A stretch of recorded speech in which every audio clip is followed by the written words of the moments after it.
Question 1.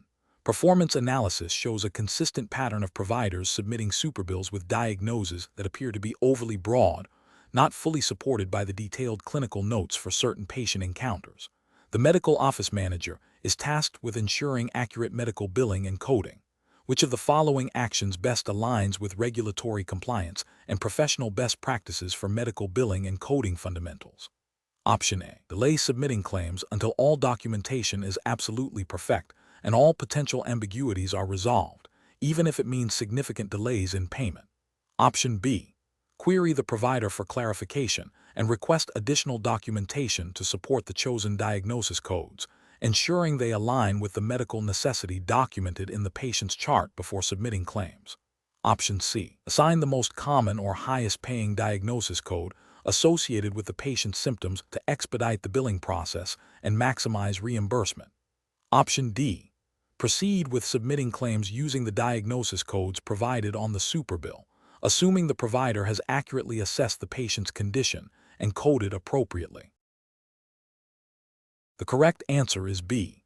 Query the provider for clarification and request additional documentation to support the chosen diagnosis codes, ensuring they align with the medical necessity documented in the patient's chart before submitting claims. Explanation. This scenario is professionally challenging because it requires the medical office manager to balance the immediate need for accurate billing with the potential for future audit scrutiny and the ethical obligation to represent services truthfully. The manager must understand the nuances of medical necessity and how it impacts coding decisions, rather than simply accepting a provider's initial request without critical evaluation. The correct approach represents best professional practice because it prioritizes adherence to established coding guidelines and payer policies, which are rooted in regulatory frameworks like HIPAA and the False Claims Act. By seeking clarification and documentation regarding medical necessity, the manager ensures that codes accurately reflect the services rendered and are justifiable to payers. This proactive stance minimizes the risk of claim denials, overpayments, and potential fraud investigations. It upholds the integrity of the billing process and protects the practice from financial and legal repercussions. An incorrect approach that involves blindly accepting the provider's coding without verification is a significant regulatory and ethical failure. This could lead to the submission of inaccurate claims, potentially violating the False Claims Act if it results in payment for services not medically necessary or not properly documented. It also fails to uphold the ethical duty of the medical office manager to ensure compliant billing practices. Another incorrect approach, which is to delay coding until all documentation is perfect, can lead to significant operational inefficiencies and delayed revenue. While documentation is crucial, the manager's role is to facilitate accurate coding based on the available information and to identify documentation gaps that need to be addressed. This approach does not demonstrate proactive problem solving. Finally, an incorrect approach that involves using a best guess code to avoid delays is a direct violation of coding ethics and regulations. Coding must be based on documented evidence and established guidelines, not on assumptions. This practice significantly increases the risk of audits, claim denials, and potential penalties for fraudulent billing. The professional decision-making process for similar situations involves a systematic approach. First, understand the provider's intent and the service provided. Second, consult relevant coding manuals, e.g., CPT IC 10CM, and payer policies to identify appropriate codes. Third, review the patient's medical record for documentation supporting medical necessity and the service rendered. Fourth, if there is ambiguity or missing information regarding medical necessity, engage in a professional dialogue with the provider to obtain clarification and necessary documentation. Fifth, assign codes that accurately reflect the documented services and medical necessity, ensuring compliance with all applicable regulations and guidelines. Question 2. The control framework reveals that the medical office is experiencing significant fluctuations in patient volume, leading to challenges in ensuring adequate staff coverage without incurring excessive overtime. The Certified Medical Office Manager, CMOM, needs to implement a process optimization strategy for staff scheduling and time management. Which of the following approaches best addresses this challenge while adhering to regulatory and ethical standards? Option A. Implement a policy of making frequent, unannounced schedule adjustments based on immediate perceived needs, without consulting staff or considering their personal commitments. Option B. Assign shifts based on staff seniority, assuming that longer-tenured employees are best suited for all roles regardless of current operational needs or individual skill sets. Option C. Develop a dynamic scheduling system that analyzes historical patient flow data, anticipates peak demand periods, and cross-trains staff to provide flexibility, while ensuring compliance with labor laws regarding working hours and breaks. Option D. Minimize labor costs by scheduling the absolute minimum number of staff required for basic operations, even during periods of high patient influx, to maximize profit margins. The correct answer is C. Develop a dynamic scheduling system that analyzes historical patient flow data, anticipates peak demand periods, and cross-trains staff to provide flexibility, while ensuring compliance with labor laws regarding working hours and breaks. Explanation. The control framework reveals a common challenge in medical office management, balancing efficient staff scheduling with the need to maintain high-quality patient care and adhere to regulatory requirements. This scenario is professionally challenging because it requires a medical office manager, CMOM, to consider multiple, often competing factors.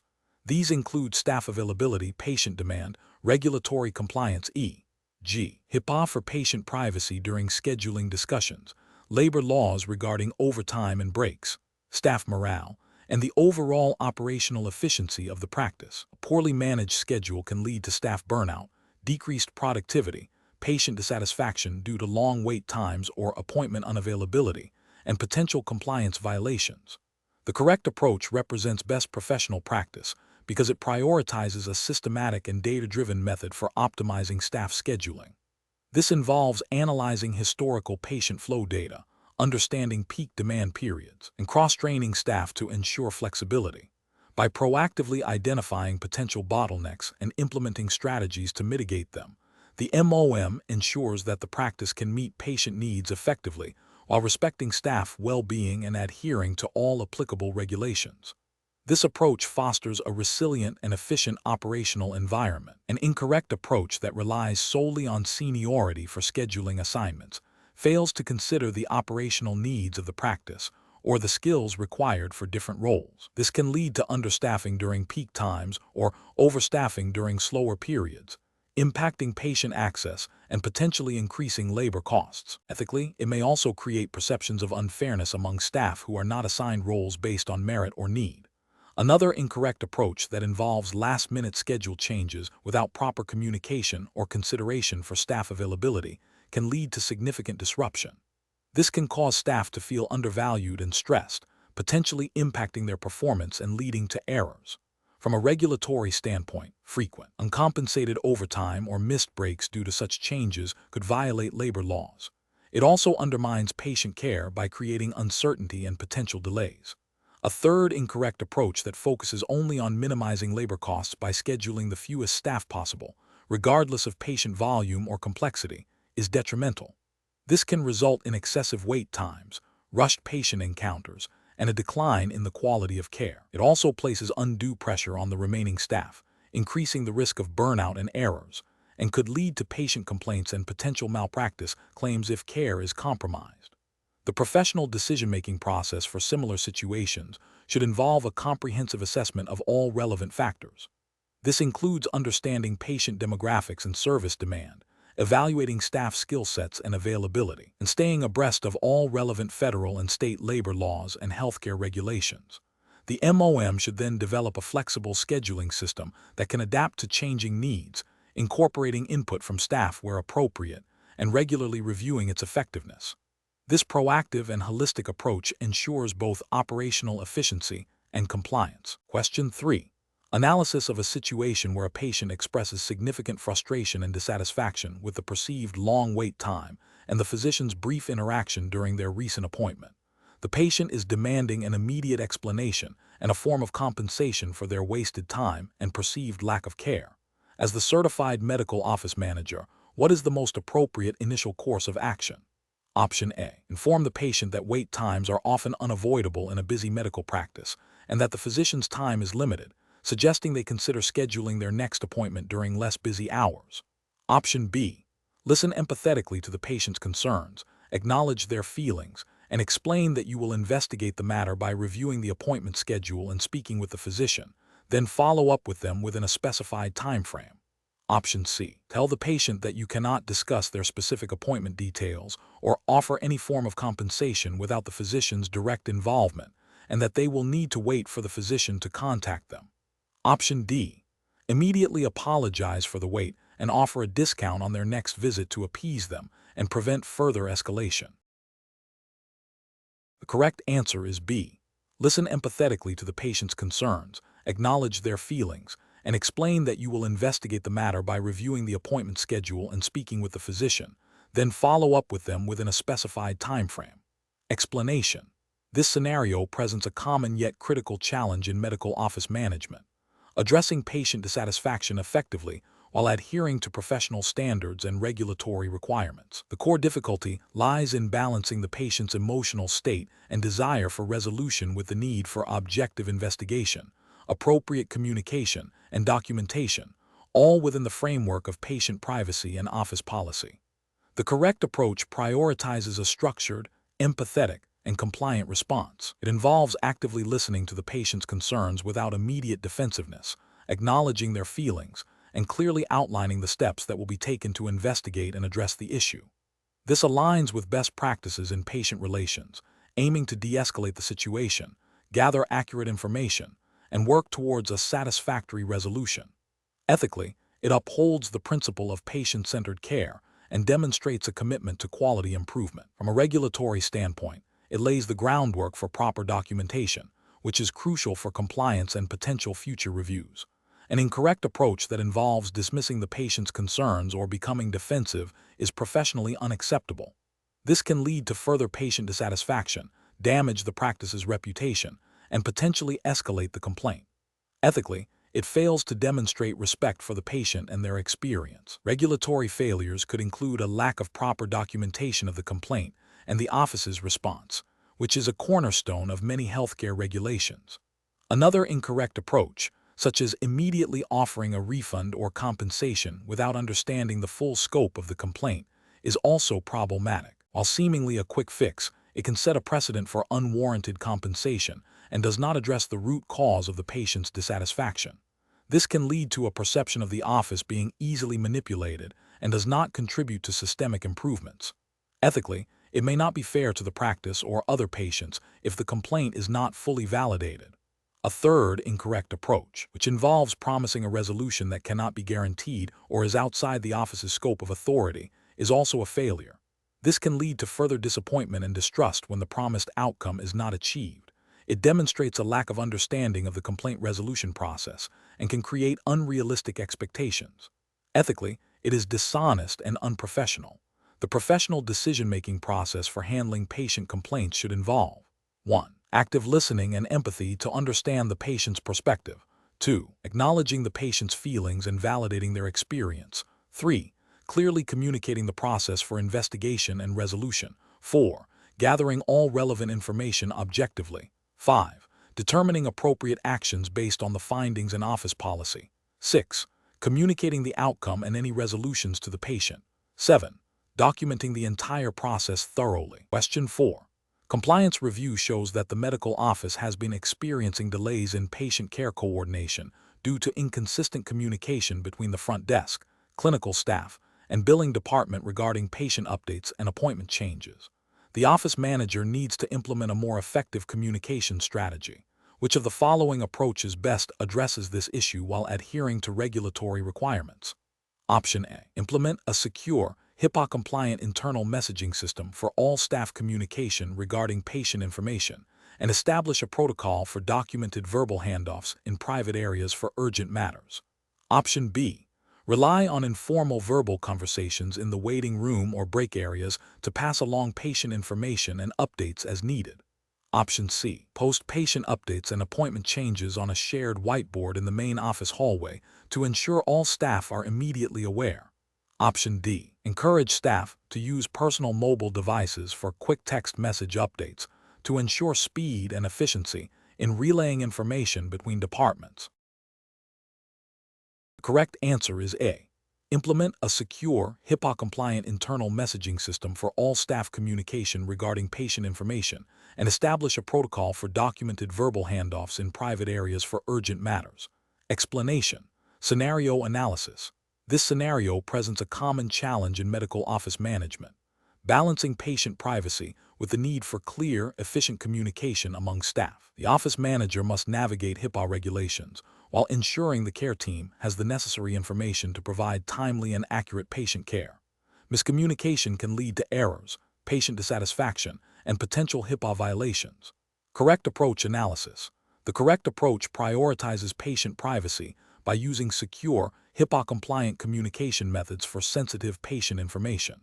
This aligns with the core principles of HIPAA, which mandate the protection of protected health information. 5. Utilizing secure messaging systems or documented verbal handoffs in designated private areas ensures that PHI is not inadvertently disclosed to unauthorized individuals or through insecure channels.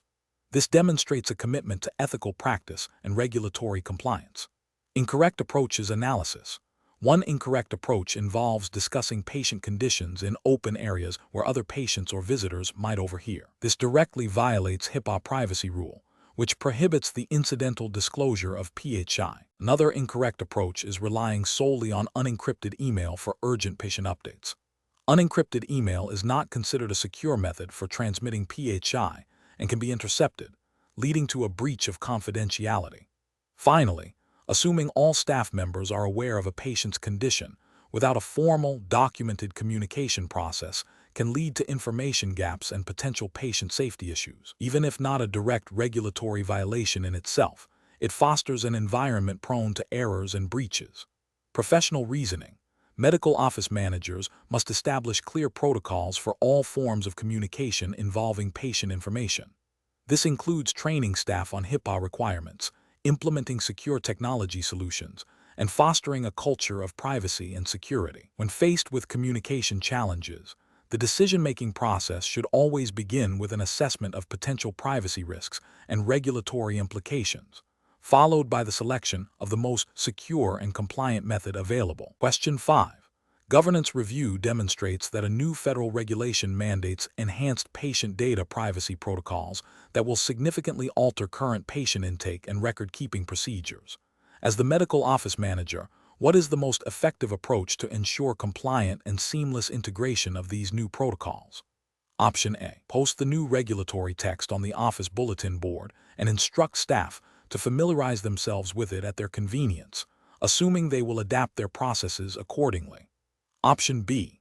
Initiate a comprehensive review of current patient data handling practices to identify specific areas of noncompliance with the new regulation. Then develop a detailed implementation plan in collaboration with key staff members and department heads before initiating any changes. Option C. Immediately issue a directive to all staff outlining the new procedures and mandating strict adherence, with disciplinary action for noncompliance. Option D. Schedule a series of mandatory training sessions for all staff, covering the new regulations and demonstrating the revised intake and record-keeping workflows, followed by a pilot implementation in one department before full rollout. The correct answer is C. Immediately issue a directive to all staff outlining the new procedures and mandating strict adherence, with disciplinary action for noncompliance. Explanation. Scenario analysis. This scenario presents a common implementation challenge for a medical office manager, CMOM, where a new regulatory requirement directly impacts established operational workflows and staff roles. The challenge lies in balancing compliance with efficiency, ensuring staff buy-in, and mitigating potential disruptions to patient care and practice revenue. The MOM must navigate the complexities of interpreting and applying the new regulation within the specific context of their practice, while also managing human resources and operational logistics. Careful judgment is required to select an approach that is both compliant and sustainable. Correct approach analysis. The correct approach prioritizes a systematic and collaborative implementation process. It begins with a thorough understanding of the new regulation, followed by an assessment of its impact on current practice operations. Crucially, it involves engaging the relevant staff members early in the process to solicit their input, address concerns, and foster a sense of ownership. This collaborative approach ensures that the implementation plan is practical, addresses potential workflow bottlenecks, and is more likely to be adopted successfully by the team. It aligns with the MOM's responsibility to ensure the practice operates in accordance with all applicable laws and regulations, while also promoting a positive and productive work environment. This proactive and inclusive method minimizes resistance and maximizes the likelihood of successful, compliant integration of the new requirement. Incorrect approaches analysis. One incorrect approach involves immediate, unilateral implementation of the new regulation without prior staff consultation or impact assessment. This approach risks alienating staff, creating unforeseen operational problems, and potentially leading to noncompliance if the implementation is flawed due to a lack of practical insight. It fails to acknowledge the MOM's role in fostering a cooperative and informed team, and can lead to resentment and decreased morale, impacting overall practice efficiency and patient satisfaction. Ethically, it can be seen as disregarding the expertise and concerns of the staff who are directly affected. Another incorrect approach is to delay implementation indefinitely, hoping the regulation will be rescinded or that the issue will resolve itself. This is a direct violation of regulatory compliance. The MOM has a clear responsibility to ensure the practice adheres to all legal and regulatory mandates. Procrastination not only exposes the practice to potential penalties and legal repercussions, but also demonstrates a failure in leadership and a disregard for the established governance framework. This approach undermines the credibility of the MOM and the practice's commitment to ethical and legal operations. A third incorrect approach is to implement the regulation in a superficial manner, focusing only on the most visible aspects without addressing the underlying operational changes or providing adequate training. This can lead to a situation where the practice appears compliant on paper, but continues to operate in a non-compliant manner in practice. It fails to achieve the intended outcome of the regulation, and can still result in penalties if discovered during an audit. This approach demonstrates a lack of diligence and a failure to fully grasp the implications of the regulatory requirement, thereby not fulfilling the MOM's duty of care. Professional reasoning. Professionals should approach regulatory implementation by first seeking to understand the full scope and intent of the new requirement. This involves consulting official guidance documents and, if necessary, seeking clarification from regulatory bodies. Next, a comprehensive assessment of the practice's current operations should be conducted to identify areas of impact. The most effective strategy involves developing a phased implementation plan that includes clear communication, staff training, and opportunities for feedback. Engaging stakeholders, including physicians and staff, throughout the process is paramount to ensure buy-in and successful integration. Regular monitoring and evaluation of the implemented changes are also essential to confirm ongoing compliance and identify any necessary adjustments. This systematic, collaborative, and proactive approach ensures both regulatory adherence and operational effectiveness. Question 6. Research into the impact of a new electronic health record (EHR) system on patient privacy protocols reveals that a physician's assistant, while discussing a patient's upcoming appointment with a front desk scheduler, mentions the patient's diagnosis to explain the urgency of a rescheduled appointment. The scheduler, who has access to patient demographic and appointment information but not clinical notes, overhears this information. What is the most appropriate immediate action for the medical office manager to take to address this situation in compliance with HIPAA? Option A. Issue a formal written warning to the physician's assistant for violating HIPAA and immediately terminate the scheduler's employment for unauthorized access to information. Option B. Counsel the physician's assistant on the importance of maintaining patient confidentiality and remind the scheduler that they should not be privy to clinical information, assuming no further action is needed as it was an accidental overhear. Option C. Document the incident internally and consider it a minor infraction that does not require further action as long as the diagnosis was not intentionally shared with the scheduler. Option D. Immediately review the EHR system's access logs to determine if the physician's assistant intentionally disclosed the information or if it was an accidental overhear, and then conduct a mandatory HIPAA training session for all staff focusing on appropriate communication of patient information in shared workspaces. The correct answer is D.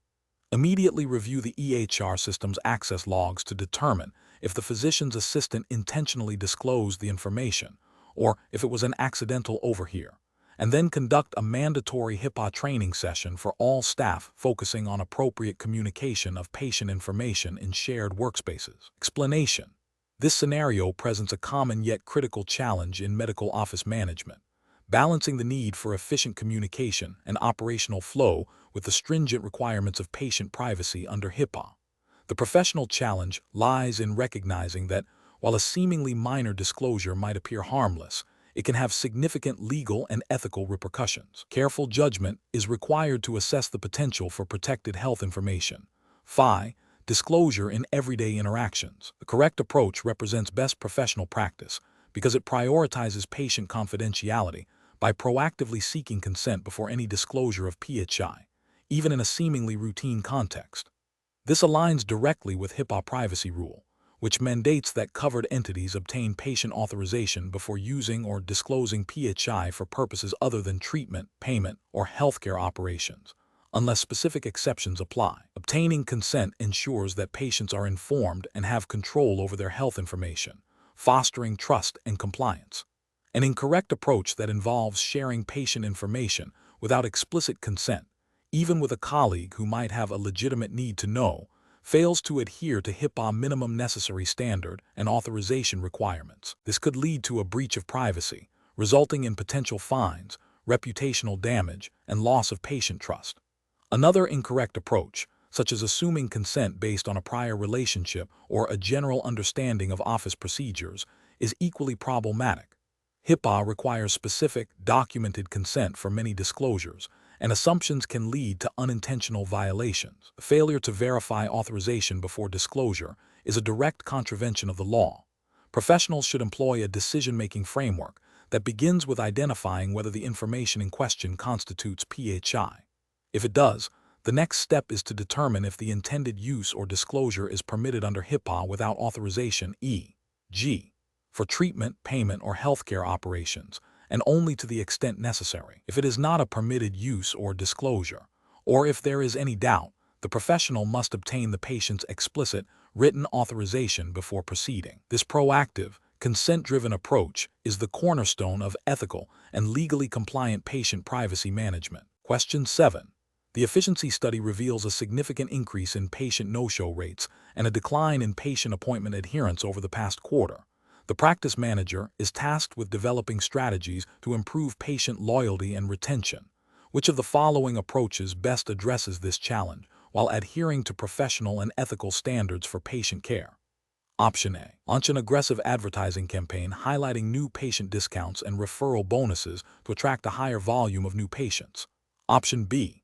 Introduce a mandatory patient satisfaction survey that requires completion before a patient can schedule their next appointment. Option C. Reduce the time allocated for patient interactions during appointments to expedite patient flow and increase the number of patients seen daily. Option D. Implement a comprehensive patient follow-up program that includes personalized appointment reminders, post-visit check-ins, and tailored educational resources based on patient conditions. The correct answer is D. Implement a comprehensive patient follow-up program that includes personalized appointment reminders, post-visit check-ins, and tailored educational resources based on patient conditions. Explanation: the efficiency study reveals a concerning trend in patient retention, indicating a need for strategic intervention. This scenario is professionally challenging because it requires balancing operational improvements with patient satisfaction and adherence to healthcare regulations. A medical office manager must implement strategies that not only improve efficiency, but also foster long-term patient relationships, which directly impacts the practice's sustainability and reputation. Careful judgment is required to select approaches that are both effective and compliant with healthcare laws and ethical standards. The correct approach focuses on proactive communication and personalized patient engagement. This aligns with the ethical obligation to provide high-quality patient care and maintain patient trust.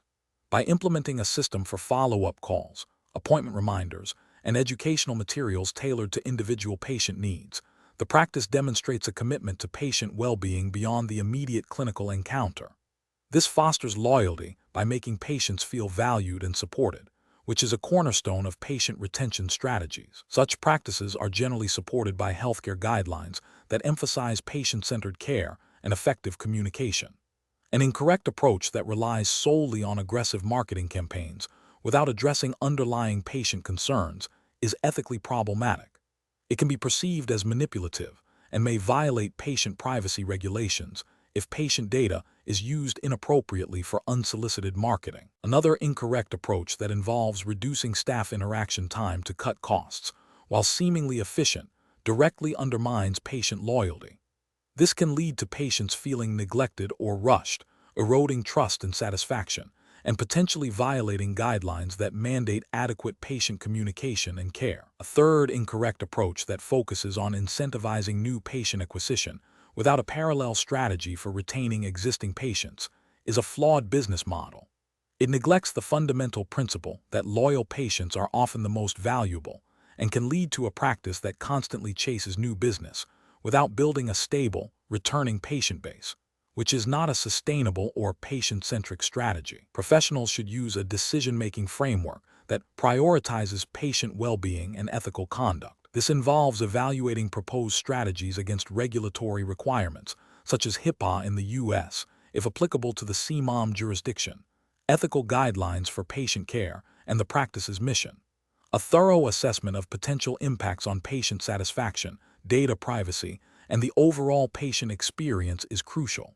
When faced with efficiency goals, the manager must always consider how these goals can be achieved without compromising the quality of patient relationships or violating any applicable healthcare laws. Question 8. Strategic planning requires a comprehensive approach to enhancing patient satisfaction. Considering the regulatory landscape governing patient data in the United States, which of the following methods for collecting and analyzing patient feedback from satisfaction surveys best ensures compliance with federal privacy laws while still yielding actionable insights for service improvement? Option A. Collect surveys with full patient names and contact information, and use this data to directly follow up with patients who provide negative feedback. Option B. Include patient demographic information such as date of birth and social security number on the survey to better segment feedback for analysis. Option C. Anonymize all patient responses by removing any direct or indirect identifiers before aggregating and analyzing the data for trends and areas of concern. Option D. Share raw, unedited survey responses, including patient names and appointment details, with a third-party marketing firm for analysis and reporting without a business associate agreement. The correct answer is C. Anonymize all patient responses by removing any direct or indirect identifiers before aggregating and analyzing the data for trends and areas of concern. Explanation. Scenario analysis. This scenario presents a common challenge in medical office management, balancing the need for actionable patient feedback with the imperative to comply with patient privacy regulations. A professional challenge lies in designing and implementing a patient satisfaction survey process that is both effective in gathering insights for service improvement and strictly adheres to the Health Insurance Portability and Accountability Act, HIPAA, in the United States. Failure to do so can result in significant legal penalties, reputational damage, and erosion of patient trust. Careful judgment is required to navigate the complexities of data collection, analysis, and reporting while safeguarding protected health information. 5. Correct approach analysis. The correct approach involves anonymizing survey responses before analysis and reporting. This aligns directly with HIPAA privacy rule, which permits the use and disclosure of de-identified health information for purposes such as quality improvement and research without patient authorization. By removing all 18 identifiers that could link a survey response back to an individual patient, the medical office ensures that no PHI is inadvertently exposed during the analysis or reporting phases. This practice allows for robust data analysis to identify trends and areas for improvement in patient care and office operations, thereby enhancing patient satisfaction and operational efficiency, which are core responsibilities of a certified medical office manager. This approach upholds both regulatory compliance and the ethical obligation to protect patient confidentiality. Incorrect approaches analysis. One incorrect approach involves including direct patient identifiers on survey forms and in the analysis database. This is a direct violation of HIPAA privacy rule. Any information that could reasonably be used to identify an individual, such as names, addresses, or even specific appointment dates in conjunction with other data, constitutes PHI. Disclosing or using PHI without proper authorization for survey analysis is a serious breach.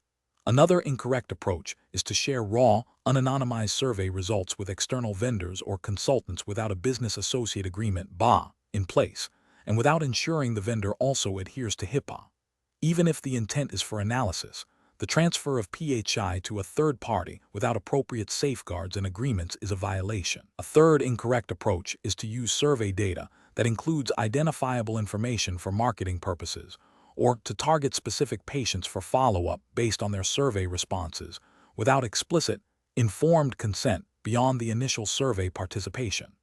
This misuses patient information and breaches privacy expectations, even if the initial survey was conducted with some level of compliance. Professional reasoning.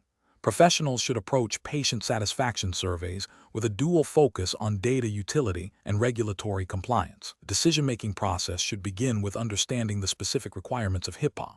When designing surveys, consider how data will be collected, stored, analyzed, and reported. Prioritize anonymization techniques from the outset. If external parties are involved in data analysis, ensure they are qualified business associates with appropriate BAAs. Regularly review and update data handling policies and train staff on privacy protocols. When in doubt about the de-identification of data or the permissibility of a specific use, consult with legal counsel or a privacy officer. This proactive and compliant approach ensures that patient feedback is a valuable tool for improvement without compromising patient trust or legal standing. Question 9.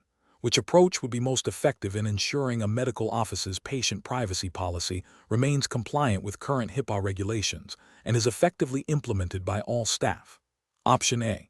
Downloading a generic patient privacy policy template from a legal website and distributing it to all staff with a brief email announcement. Option B. Reviewing the latest HIPAA guidelines and consulting with legal counsel specializing in healthcare law to draft a comprehensive, updated policy, followed by mandatory, documented staff training on the new procedures. Option C. Updating the policy based on informal discussions with experienced office staff and implementing the changes without formal training. Option D. Relying on the office manager's personal understanding of HIPAA without consulting official resources or legal experts, and assuming staff will adapt. Correct answer is B. Reviewing the latest HIPAA guidelines and consulting with legal counsel specializing in healthcare law to draft a comprehensive, updated policy, followed by mandatory, documented staff training on the new procedures. Explanation. Scenario analysis. A medical office manager is tasked with updating the office's patient privacy policy to comply with evolving HIPAA regulations. This scenario is professionally challenging because it requires a thorough understanding of complex legal requirements, the ability to translate legal jargon into practical office procedures, and the responsibility to ensure all staff are adequately trained and adhere to the updated policy. Failure to do so can result in significant legal penalties, reputational damage, and erosion of patient trust. Correct approach analysis. The best professional practice involves a systematic and collaborative approach. This includes consulting the latest HIPAA guidelines and any relevant state-specific privacy laws, engaging legal counsel specializing in healthcare law for review, and involving key office personnel in the policy development and review process. The updated policy should be clearly written, easily accessible to all staff, and accompanied by mandatory, documented training sessions. This ensures comprehensive compliance, fosters a culture of privacy awareness, and mitigates risk. Incorrect approaches analysis. One incorrect approach is to rely solely on outdated policy templates found online without verifying their current compliance with HIPAA or state laws. This fails to meet the regulatory requirement for up-to-date compliance and exposes the practice to significant legal risks.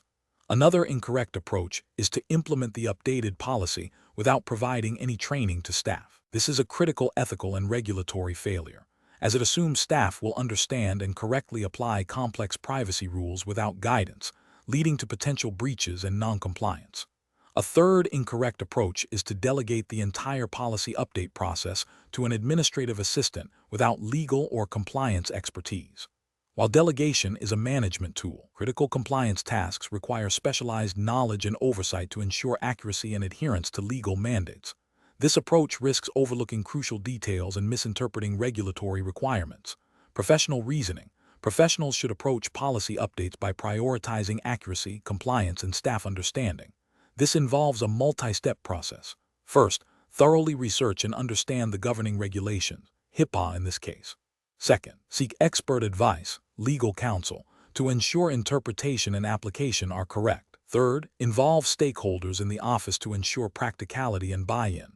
Finally, implement robust training and communication strategies to ensure effective adoption and ongoing adherence. Question 10. The review process indicates a consistent increase in the cost of disposable medical supplies over the past 2 quarters. As a certified medical office manager, CMOM, what is the most appropriate regulatory compliant approach to address this trend? Option A. Immediately reduce the order quantities of all frequently used disposable supplies to curb immediate spending. Option B. Source the cheapest available alternative brands for all disposable medical supplies, regardless of supplier reputation or product certification. Option C. Inform vendors that the practice can no longer afford current pricing and unilaterally adjust payment schedules to reflect lower perceived values. Option D.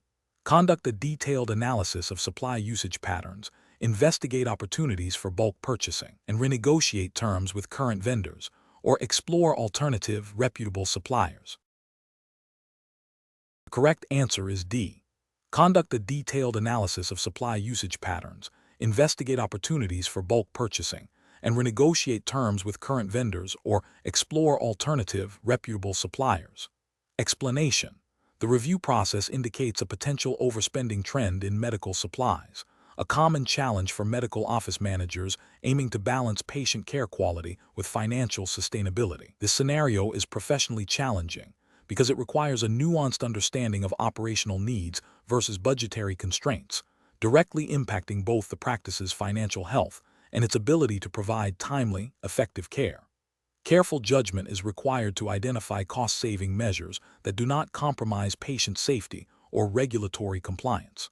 The correct approach represents best professional practice because it involves a systematic, data-driven investigation into the root causes of increased supply costs. This aligns with the principles of responsible financial stewardship expected of a certified medical office manager, CMOM. By analyzing usage patterns, exploring bulk purchasing opportunities, and negotiating with vendors, the manager demonstrates a proactive and compliant method of cost control. This approach respects the need for accurate record-keeping and adherence to any relevant state or federal healthcare financial regulations, ensuring that cost-saving measures are implemented ethically and legally. An incorrect approach that involves simply reducing the quantity of essential supplies without a thorough analysis of patient needs or alternative sourcing would be a regulatory and ethical failure. This could lead to shortages, impacting patient care and potentially violating standards of care. Another incorrect approach, such as switching to unvetted, cheaper suppliers without verifying their compliance with quality and safety standards, poses significant risks. This could violate regulations related to medical device safety and procurement integrity and ethically compromise patient well-being. A third incorrect approach, like ignoring vendor contracts and unilaterally altering payment terms, could lead to legal disputes and damage the practice's reputation, failing to uphold contractual obligations and professional integrity. Professionals should approach such situations by first gathering comprehensive data on supply usage and expenditures. This data should then be analyzed to identify specific areas of overspending. Next, a review of current vendor contracts and pricing should be conducted, followed by market research for potential cost-saving alternatives, always prioritizing quality and regulatory compliance. Engaging with vendors for potential discounts or exploring group purchasing organizations can be effective strategies. Finally, any implemented changes should be monitored for their impact on both costs and patient care, ensuring continuous improvement and adherence to all applicable laws and ethical guidelines. Question 11. The analysis reveals a consistent pattern of higher-than-expected accounts receivable aging for a specific set of services, alongside a slight but steady increase in denied claims from a major insurance payer over the past quarter. The medical office manager is tasked with evaluating these financial indicators to ensure the practice's financial health and compliance. Which of the following represents the most appropriate and professionally responsible course of action? Option A. Initiate a detailed review of the billing and coding processes for the affected services, cross-referencing claim submissions with patient records and payer guidelines to identify specific reasons for denials and delays in payment. Option B. Document the observed trends in the next financial report without taking immediate investigative action, attributing the issues to external market factors beyond the practice's control. Option C. Implement immediate across-the-board cuts to non-essential operational expenses to offset potential revenue shortfalls, without a thorough investigation into the root causes of the aging receivables and claim denials. Option D. Focus on increasing patient collections for outstanding balances, assuming the payer denials are a minor administrative issue that will resolve itself with consistent follow-up. The correct answer is A. Initiate a detailed review of the billing and coding processes for the affected services, cross-referencing claim submissions with patient records and payer guidelines to identify specific reasons for denials and delays in payment. Explanation. The analysis reveals a common challenge in medical office management, balancing the need for accurate financial reporting with the practicalities of daily operations and the ethical imperative of transparency. A medical office manager must not only understand financial statements, but also interpret them in the context of regulatory compliance and best practices for patient care and business sustainability. The scenario requires a manager to identify potential issues that could impact the practice's financial health and its adherence to relevant regulations, such as those governing billing and coding, patient privacy, and financial disclosures. The correct approach emphasizes proactive identification and resolution of discrepancies, aligning with the core principles of financial stewardship and regulatory compliance expected of a certified medical office manager. This involves a thorough review of financial reports to pinpoint anomalies that could indicate errors, fraud, or non-compliance with payer contracts or government regulations. By investigating these discrepancies, the manager ensures the accuracy of financial records, protects the practice from potential penalties, and maintains the trust of patients and payers. This aligns with the CMOM responsibility to uphold ethical standards and ensure the financial integrity of the practice. An incorrect approach that focuses solely on superficial trends without investigating underlying causes fails to address potential systemic issues. This could lead to the perpetuation of errors or fraudulent activities, exposing the practice to financial losses and regulatory sanctions. For example, overlooking a consistent pattern of underbilling for certain services, even if overall revenue appears stable, could violate payer agreements and lead to audits and recoupments. Another incorrect approach that prioritizes immediate cost-cutting without understanding the financial implications of such measures can negatively impact patient care or operational efficiency, ultimately harming the practice's long-term viability and reputation. This demonstrates a failure to exercise due diligence and a lack of understanding of the interconnectedness of financial health and operational effectiveness. A third incorrect approach that involves ignoring discrepancies due to time constraints is a direct abdication of professional responsibility. This can lead to significant financial and legal repercussions, as it suggests a disregard for accuracy and compliance, which are fundamental to medical office management. Professionals should approach financial analysis by first understanding the practice's specific financial goals and regulatory environment. They should then systematically review financial reports, looking for both trends and anomalies. When discrepancies are identified, a structured investigation process should be initiated, involving relevant staff and documentation. The goal is to understand the root cause of the discrepancy and implement corrective actions to prevent recurrence, always prioritizing accuracy, compliance, and ethical conduct. Question 12. The evaluation methodology shows that a medical office manager is reviewing the current data security protocols for the practice. The manager identifies several areas for improvement to ensure compliance with federal regulations and protect patient data from evolving cyber threats. Which of the following strategies represents the most effective and compliant approach to enhancing data security and cybersecurity in this medical office? Option A. Focus solely on installing the latest antivirus software on all computers and instruct staff to be cautious when opening emails. Option B. Address security incidents only as they arise, documenting each breach and implementing specific fixes for those isolated events. Option C. Allow staff to share login credentials for commonly accessed patient portals to expedite workflow and reduce login fatigue.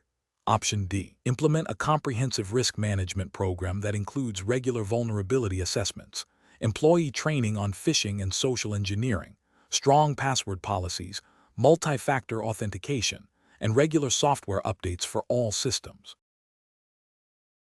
The correct answer is D.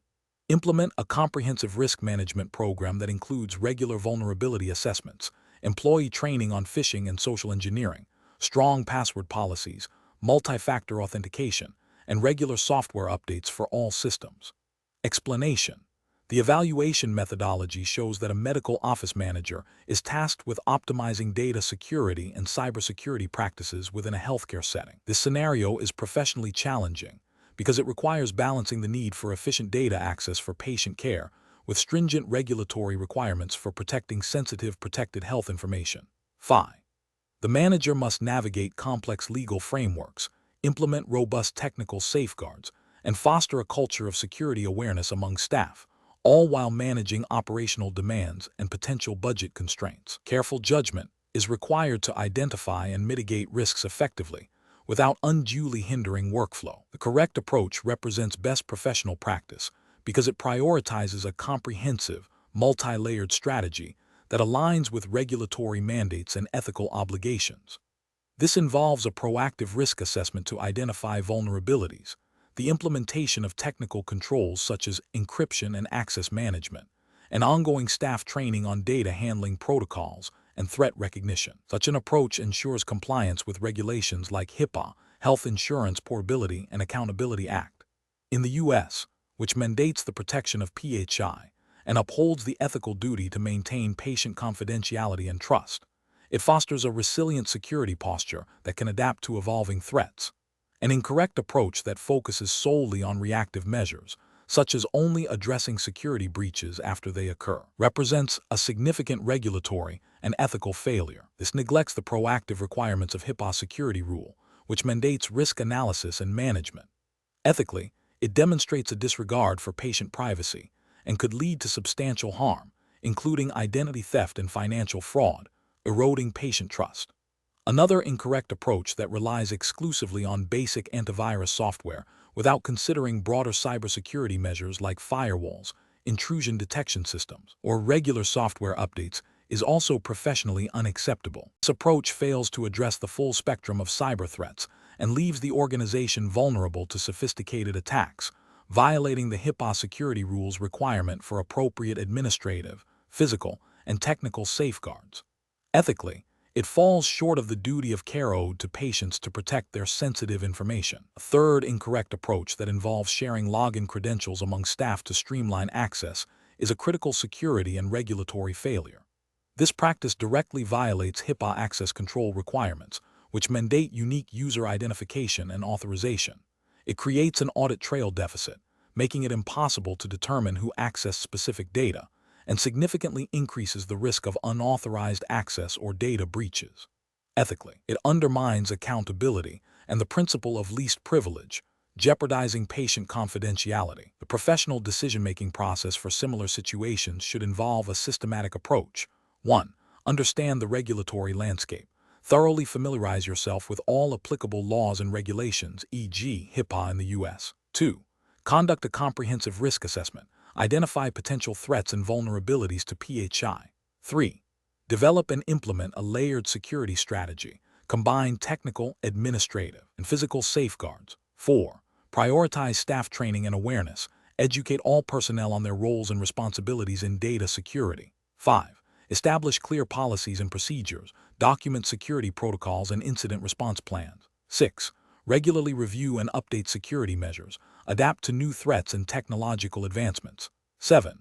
Foster a culture of security. Encourage vigilance and reporting of suspicious activities. Question 13. The assessment process reveals that the medical practice's annual budget is due for finalization, and there are competing demands for limited funds from various departments, including requests for new diagnostic equipment, increased staffing for patient support services, and upgrades to the electronic health record system. As the certified medical office manager, which approach best aligns with responsible financial planning and operational efficiency for the practice? Option A. Defer the final budget decisions until the next fiscal year to allow for more time to gather additional information and avoid making hasty choices. Option B. Distribute the available funds equally among all departments to ensure fairness, regardless of their specific needs or the potential return on investment. Option C. Allocate funds primarily to the departments that have the most urgent or vocal requests, as these are likely to have the greatest immediate impact on patient care. Option D. Prioritize funding based on a comprehensive analysis of historical financial data, current operational needs, projected revenue, and the strategic goals of the practice, ensuring all allocations are justified and documented. The correct answer is D. Prioritize funding based on a comprehensive analysis of historical financial data, current operational needs, projected revenue, and the strategic goals of the practice, ensuring all allocations are justified and documented. Explanation.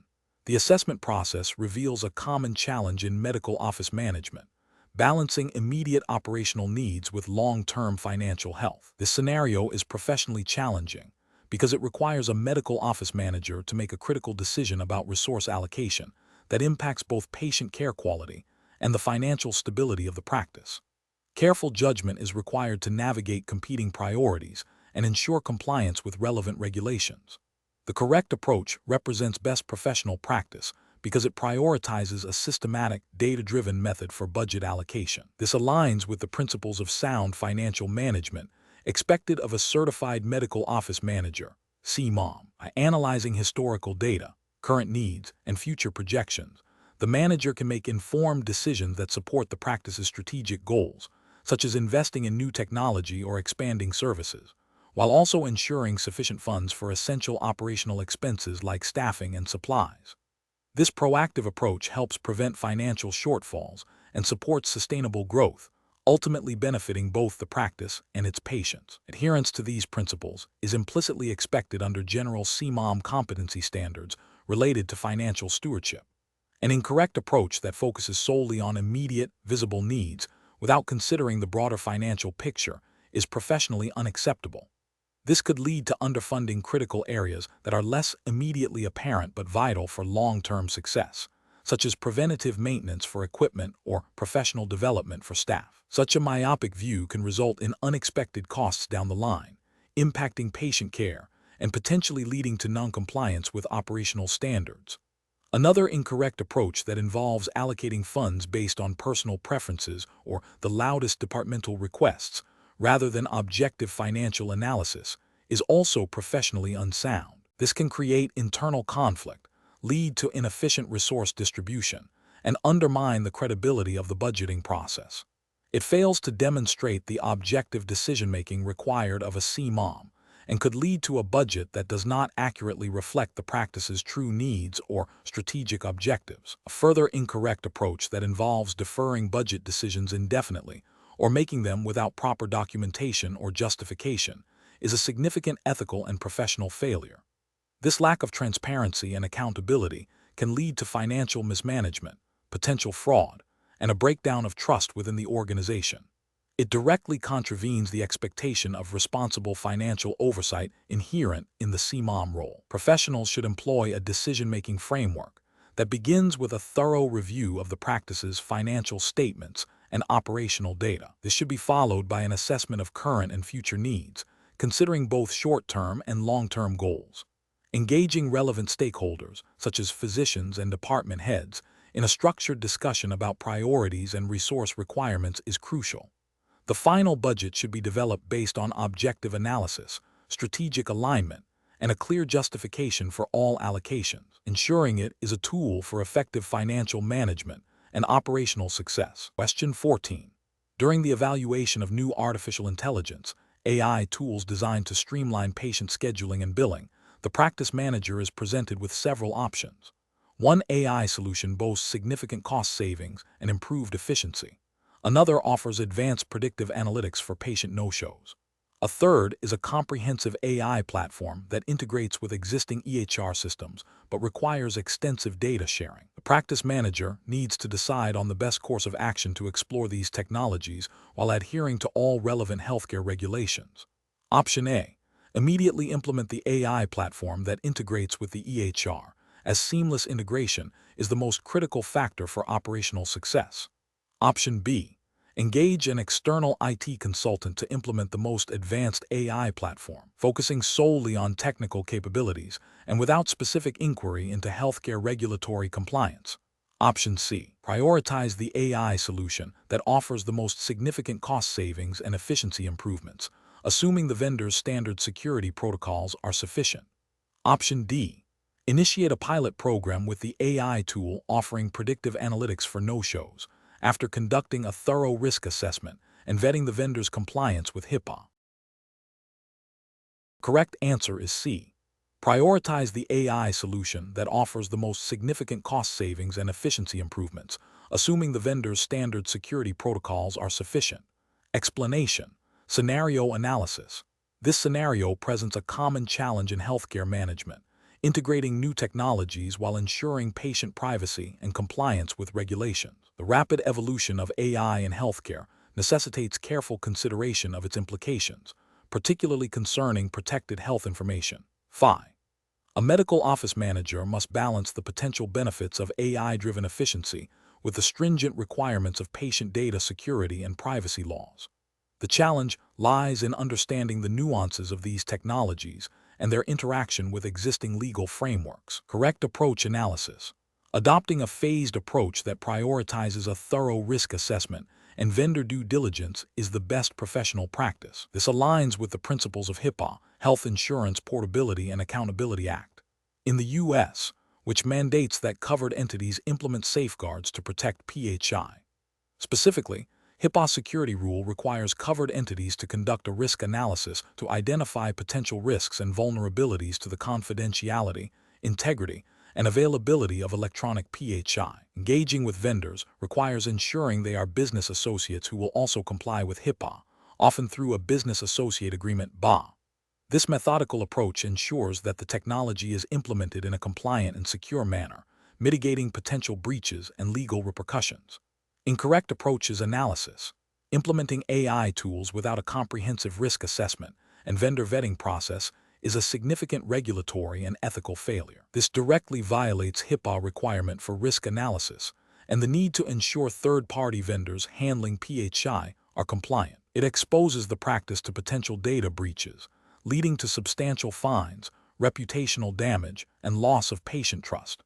Focusing solely on the cost savings and efficiency gains of AI without adequately addressing data security and privacy is another critical failure. While cost-effectiveness is a consideration, it cannot supersede legal obligations to protect patient information. This approach demonstrates a disregard for patient rights and regulatory mandates. Seeking external IT consultants for implementation without ensuring their understanding of healthcare-specific regulations like HIPAA is also problematic. While consultants can offer technical expertise, their advice must be filtered through the lens of healthcare compliance.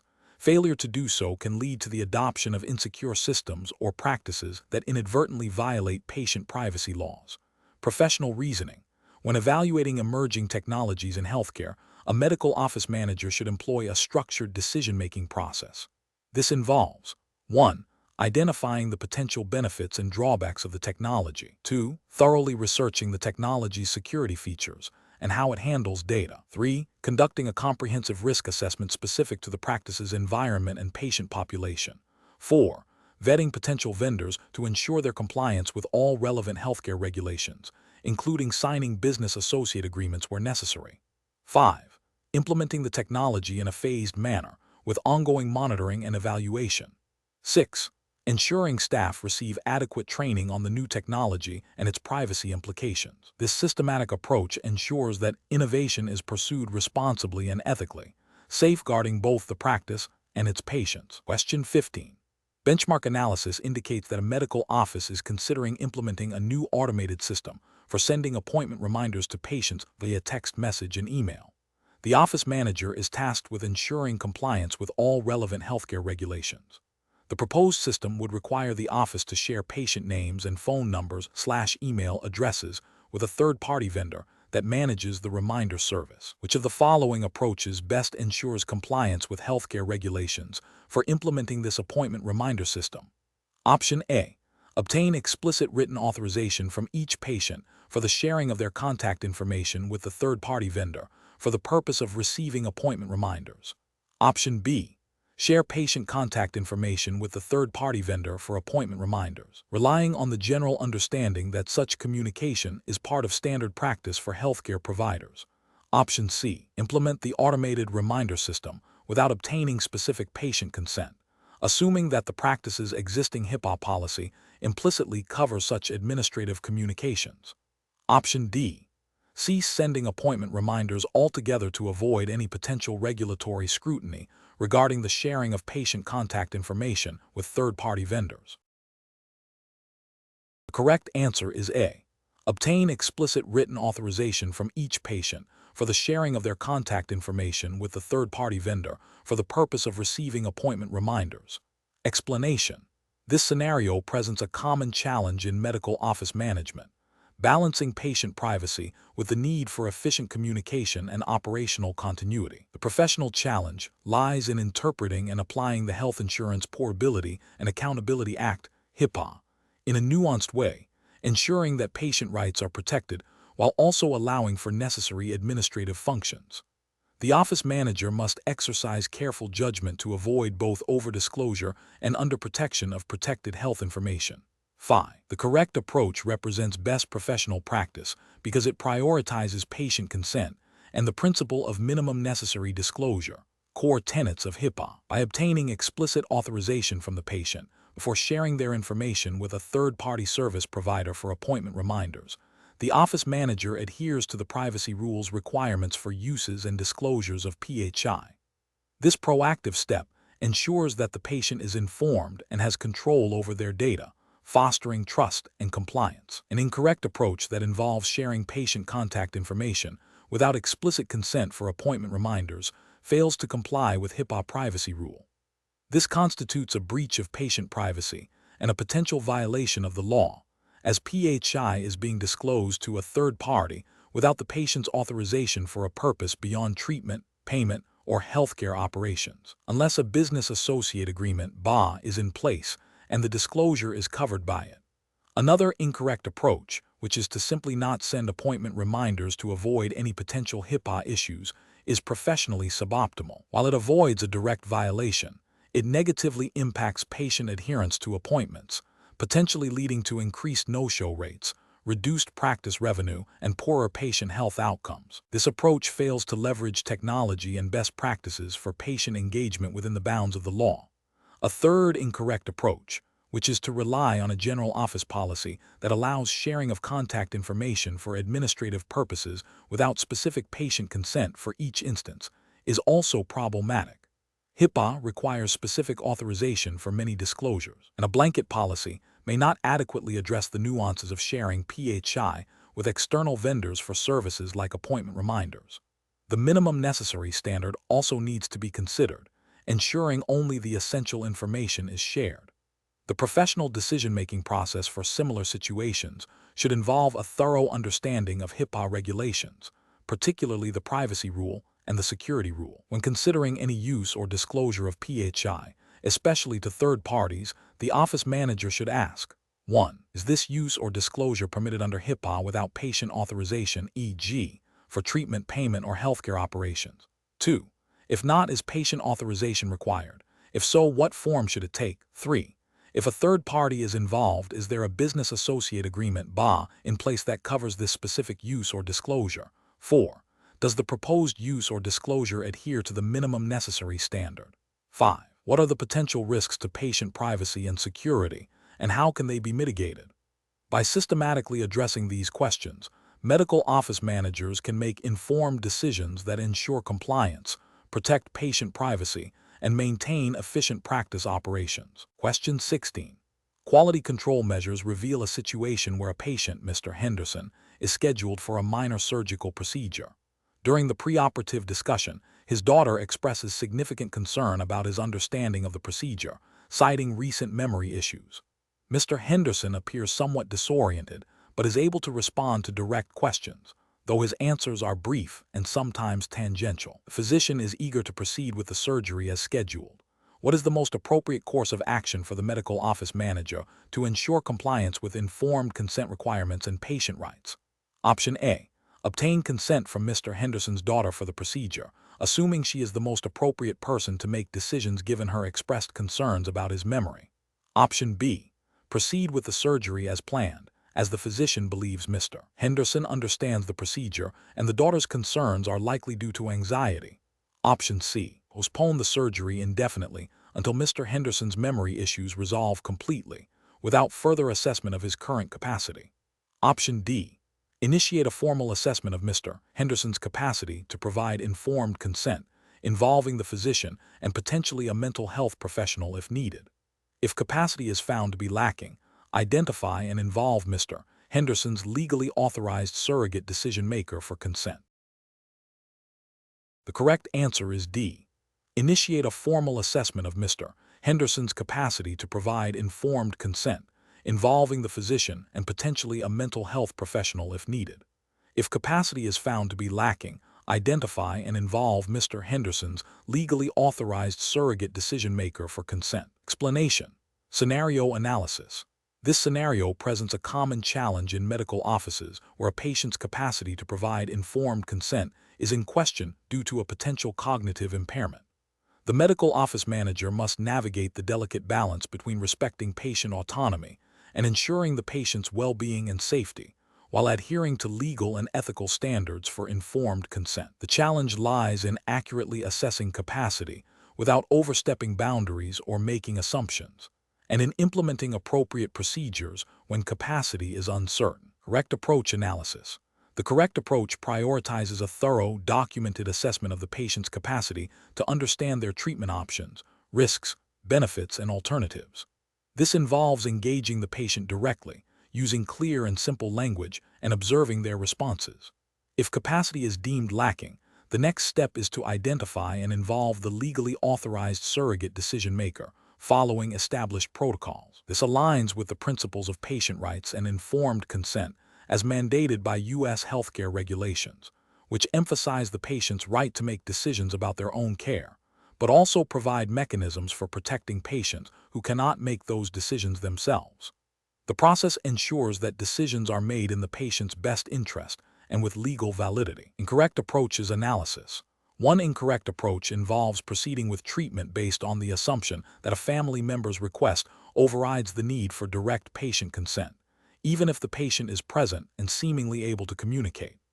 This violates the patient's right to self-determination and the legal requirement for informed consent directly from the patient if they possess capacity. Bypasses the essential step of assessing the patient's understanding and decision-making ability.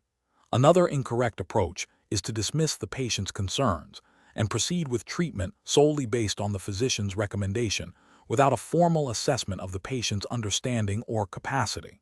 This disregards the patient's right to be fully informed and to participate in their healthcare decisions. It also fails to acknowledge potential cognitive impairments that might affect the patient's ability to give valid consent. A third incorrect approach is to delay treatment indefinitely due to uncertainty about the patient's capacity, without initiating a formal assessment process or seeking appropriate consultation. While caution is important, prolonged delay can be detrimental to the patient's health and may not be in their best interest. This approach fails to proactively address the situation and find a legally and ethically sound path forward. Professional reasoning. When faced with a situation where a patient's capacity to consent is questionable, a medical office manager should follow a structured decision-making process. First, attempt to assess the patient's capacity directly by engaging them in conversation about their condition and treatment options, using clear, simple language. Document this assessment thoroughly. If capacity remains uncertain or is clearly lacking, identify and involve the appropriate legal surrogate decision-maker according to state and federal regulations. Consult with the physician and potentially legal counsel or ethics committees if the situation is complex. The overarching principle is to protect the patient's rights and well-being, while ensuring all actions are legally compliant and ethically sound. Question 17. Regulatory review indicates a recent increase in patient complaints regarding appointment scheduling delays and a rise in reported near-miss medication errors. As the certified medical office manager, Which of the following actions best demonstrates a commitment to quality assurance and regulatory compliance? Option A. Implement a new, complex electronic health record system immediately to address all perceived inefficiencies, without first analyzing the current workflow or gathering staff input on the proposed changes. Option B. Instruct the front desk staff to be more efficient and remind the nursing staff to double-check all medication orders without further investigation into the underlying reasons for the delays or errors. Option C. File all new patient complaints and incident reports without immediate review, assuming these are isolated incidents that will resolve themselves over time. Option D. Initiate a comprehensive review of patient feedback logs and incident reports to identify trends and root causes, followed by a collaborative session with staff to develop and implement targeted improvement strategies. The correct answer is D. Initiate a comprehensive review of patient feedback logs and incident reports to identify trends and root causes, followed by a collaborative session with staff to develop and implement targeted improvement strategies. Explanation. Scenario analysis. This scenario presents a common challenge in healthcare quality assurance, balancing the need for immediate patient care with the imperative to identify and rectify systemic issues that could impact future patient safety and operational efficiency. The medical office manager must navigate potential resistance from staff who may perceive the review as criticism, while also ensuring that the review process itself does not disrupt essential daily operations. The challenge lies in fostering a culture of continuous improvement rather than a punitive environment, which requires strong leadership, clear communication, and a data-driven approach. Correct approach analysis. The correct approach involves a systematic, data-driven review of patient feedback and incident reports, followed by collaborative development of targeted improvement strategies with staff input. This aligns with the principles of quality assurance and performance improvement mandated by healthcare regulations, which emphasize proactive identification of risks and opportunities for enhancement. By focusing on objective data, feedback, reports, and involving the team in solutions, this method promotes accountability, transparency, and buy-in, leading to sustainable improvements. This approach is ethically sound as it prioritizes patient well-being and operational integrity. Incorrect approaches analysis. Ignoring patient feedback and incident reports altogether represents a failure to comply with regulatory requirements for quality monitoring and patient safety. It also demonstrates a disregard for ethical obligations to address potential harm and improve care. Implementing changes solely based on anecdotal complaints without objective data collection or analysis is inefficient and may not address the root cause of issues, leading to wasted resources and continued problems. This approach lacks the rigor required for effective quality improvement and can result in superficial fixes. Dismissing staff concerns about workflow inefficiencies without investigation is a failure to recognize the critical role of frontline staff in identifying operational barriers to quality care. This can lead to decreased morale, increased errors, and a breakdown in communication, all of which negatively impact patient outcomes and regulatory compliance. Professional reasoning.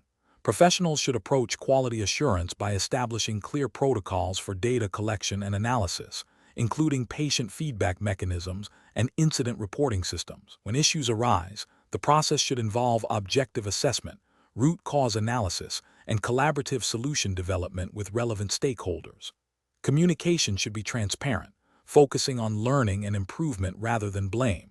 Regular training on quality improvement methodologies and regulatory expectations is crucial for all staff. Question 18. The control framework reveals a consistent pattern of minor inaccuracies in patient chart notes being transcribed by administrative staff. These inaccuracies appear to stem from a misunderstanding of common medical abbreviations and terms used by the physicians. Which of the following approaches best addresses this issue to ensure accuracy and compliance? Option A.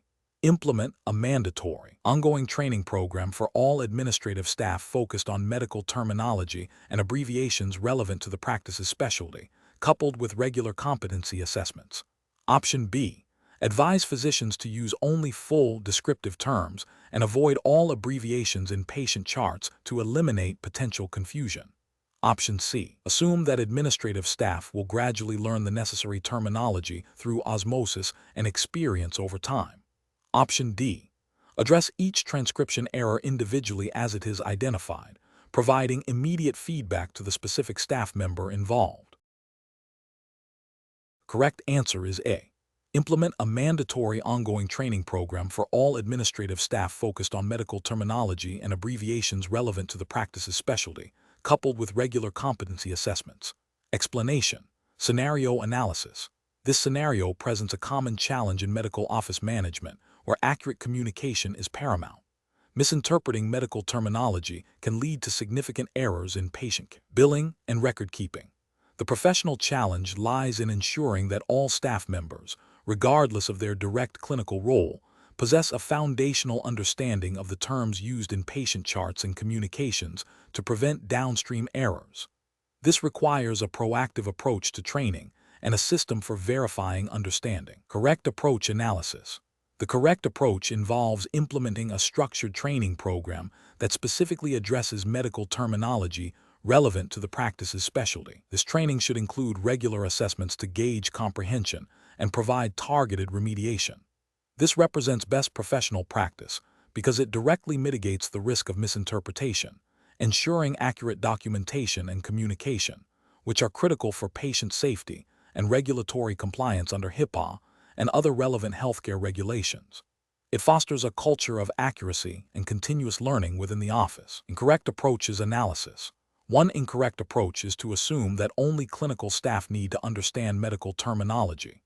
This is a significant regulatory and ethical failure, as it creates a knowledge gap that can lead to errors in administrative tasks, such as coding, billing, or scheduling, potentially violating billing regulations and impacting patient privacy if sensitive information is mishandled due to misunderstanding. Another incorrect approach is to rely solely on on-the-job learning without formal training or assessment. This is professionally unacceptable because it leaves room for persistent errors and misunderstandings, increasing the likelihood of noncompliance with documentation standards and potentially leading to patient harm or financial penalties. It fails to establish a consistent level of competency across the team.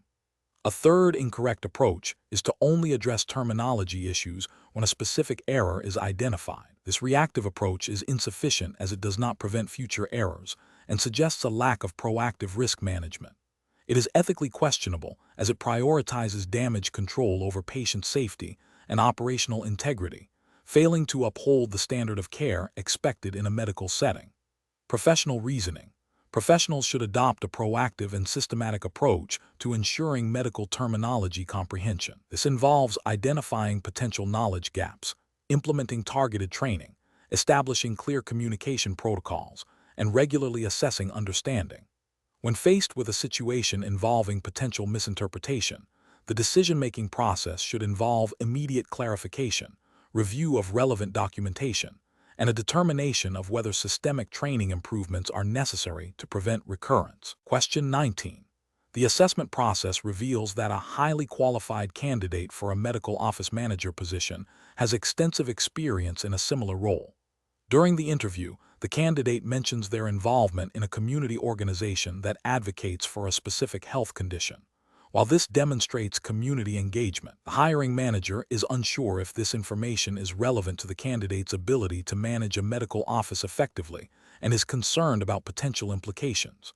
What is the most appropriate next step for the hiring manager? Option A. Acknowledge the candidate's community involvement, but politely steer the conversation back to job-related topics, emphasizing that the primary focus is on their professional qualifications and experience for the medical office manager role. Option B. Inquire further about the candidate's specific role and responsibilities within the community organization to understand how their leadership and organizational skills might translate to the medical office environment. Option C. Consider the candidate's community involvement as a potential indicator of their commitment to healthcare and use it as a significant factor in the hiring decision, alongside their professional experience. Option D. Focus the remainder of the interview on assessing the candidate's technical skills, operational management experience, and problem-solving abilities directly related to the core responsibilities of a medical office manager, such as patient flow, staff supervision, and financial oversight.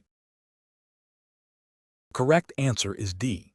Focus the remainder of the interview on assessing the candidate's technical skills, operational management experience, and problem-solving abilities directly related to the core responsibilities of a medical office manager, such as patient flow, staff supervision, and financial oversight. Explanation. Scenario analysis. This scenario presents a common challenge in medical office management, balancing the need for qualified staff with the legal and ethical obligations surrounding the recruitment process. The challenge lies in ensuring that the hiring decision is based on objective, job-related criteria while avoiding any discriminatory practices, which are strictly prohibited under U.S. federal and state employment laws. A medical office manager must navigate the complexities of candidate assessment, interview techniques, and background checks to make a fair and legally compliant hiring decision. The pressure to fill a vacant position quickly can sometimes lead to overlooking crucial steps or making assumptions, increasing the risk of legal repercussions and compromising the quality of the hire. Correct approach analysis.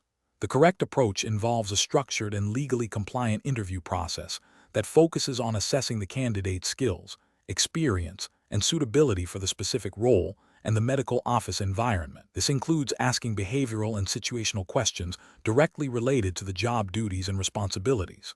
For example, questions about handling patient inquiries, managing appointment schedules, or utilizing specific medical office software are appropriate. This method ensures that the assessment is objective, job-related, and directly addresses the competencies required for the Certified Medical Office Manager (CMOM) role. It aligns with best practices in human resources and employment law, such as the Equal Employment Opportunity Commission (EOC) guidelines, which prohibit discrimination based on protected characteristics and emphasize the importance of job-related qualifications.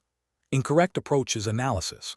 One incorrect approach involves making hiring decisions based on subjective impressions or personal biases formed during the interview, such as a candidate's perceived fit with the existing team without concrete, job-related justification. This can lead to unconscious discrimination, violating Title Roman VII of the Civil Rights Act of 1964 and other anti-discrimination laws. Another incorrect approach is to ask questions that are not directly related to the job requirements and could elicit information about protected characteristics, such as marital status, age, or health conditions.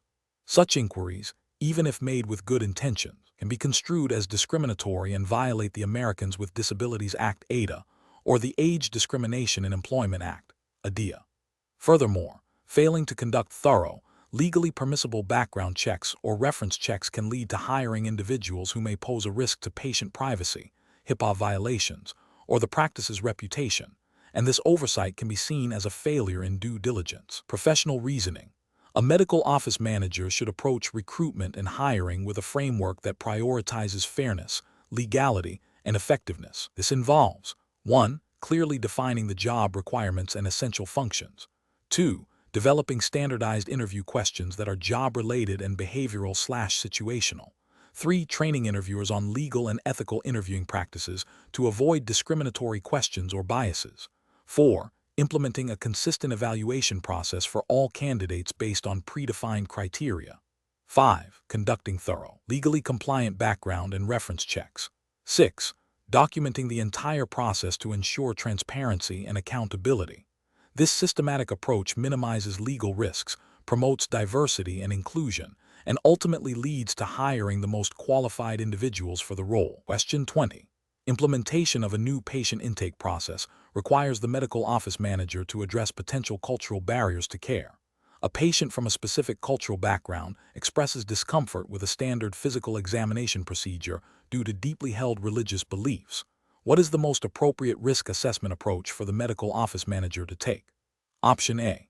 Advise the patient that if they cannot comply with the standard examination, they will need to seek care elsewhere, as the office cannot accommodate individual cultural exceptions. Option B. Engage in a respectful dialogue with the patient and their family to understand the specific nature of their discomfort and explore alternative, culturally sensitive examination methods that still meet clinical requirements. Option C. Inform the patient that adherence to the standard examination protocol is mandatory for all patients, regardless of cultural or religious beliefs, as it is a necessary part of the diagnostic process. Option D. Assume the patient's discomfort is a minor issue and proceed with the standard examination, explaining that medical necessity supersedes personal beliefs in this context. The correct answer is B. Engage in a respectful dialogue with the patient and their family to understand the specific nature of their discomfort and explore alternative, culturally sensitive examination methods that still meet clinical requirements. Explanation. This scenario presents a professional challenge because a medical office manager must balance providing effective patient care with respecting diverse cultural beliefs and practices, which can sometimes conflict with standard medical protocols or office policies.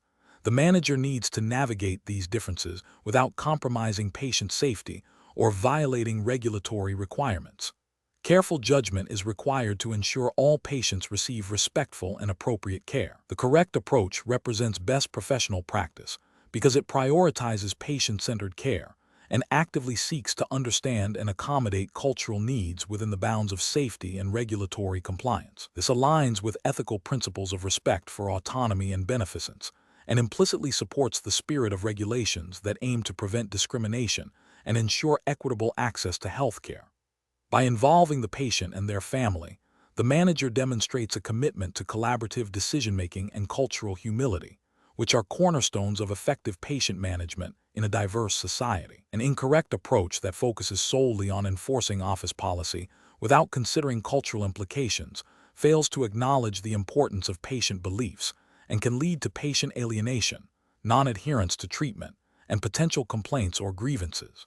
This approach risks violating ethical obligations to provide compassionate care and could indirectly lead to disparities in care. Another incorrect approach that dismisses cultural practices as irrelevant or unimportant demonstrates a lack of cultural competence and disrespects the patient's values. This can create a hostile environment, erode trust, and lead to negative health outcomes. It also fails to recognize the potential impact of cultural beliefs on health behaviors and treatment acceptance. A third incorrect approach that involves making assumptions about the patient's needs based on their perceived cultural background is stereotyping. This is ethically problematic as it can lead to misinterpretations, inappropriate care, and a failure to address the individual patient's unique situation. It also risks discriminatory practices. The professional decision-making process for similar situations should involve active listening, open-ended questioning to understand the patient's perspective, and a willingness to research or consult with cultural liaisons if necessary. The manager should assess the potential impact of cultural practices on patient safety and treatment efficacy, and then explore mutually agreeable solutions that respect both the patient's cultural values and the medical necessity of the care plan. Documentation of these discussions and decisions is also crucial.